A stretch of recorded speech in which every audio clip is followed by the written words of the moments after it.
হরে কৃষ্ণ সবাইকে। দেখে নাও তোমাদের পার্টনারের কারেন্ট ফিলিংস। যে মুহূর্তে এই ভিডিওটা তোমার কাছে পৌঁছাচ্ছে সেই মুহূর্তে তোমার পার্টনার তোমাকে নিয়ে কি ভাবছে।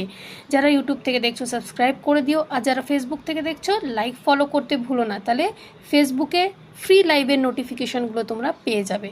তো চলো দেখে নিই। সবাই ইউনিভার্সের সঙ্গে কানেক্ট হও, আমার কার্ডের সঙ্গে কানেক্ট হও, আর পার্টনারের নাম নাও মনে মনে, আর দেখে নাও যে এই মুহূর্তে পার্টনারের কি ফিলিংস তোমার জন্য, নেগেটিভ না পজিটিভ। সবাই কিন্তু পজিটিভ থাকবে। তো চলো দেখে নিই। এই মুহূর্তে কিন্তু দেখছি পার্টনার একটা ভীষণ কনফিউজ সিচুয়েশানে আছে। ঠিক আছে, তার মনে ভয় আছে, সন্দেহ আছে, একটা আবেগ আছে। পাস্টে কিছু একটা এমন হয়েছে তার সাথে, সেটা তোমার সাথে রিলেশনশিপে হোক বা সে যদি কোনো আগের রিলেশনশিপে ছিল সেখানেই হোক, কিছু একটা এমন নেগেটিভিটি হয়েছে যে তোমাকে সব কিছু খুলে বলতে সে এই মুহূর্তে ভয় পাচ্ছে।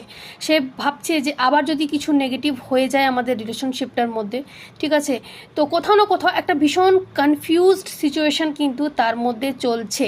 ঠিক আছে, যেটা কিন্তু তার এই রিলেশনশিপের ভবিষ্যৎটাকে কিন্তু নিশ্চিত করতে পারছে না।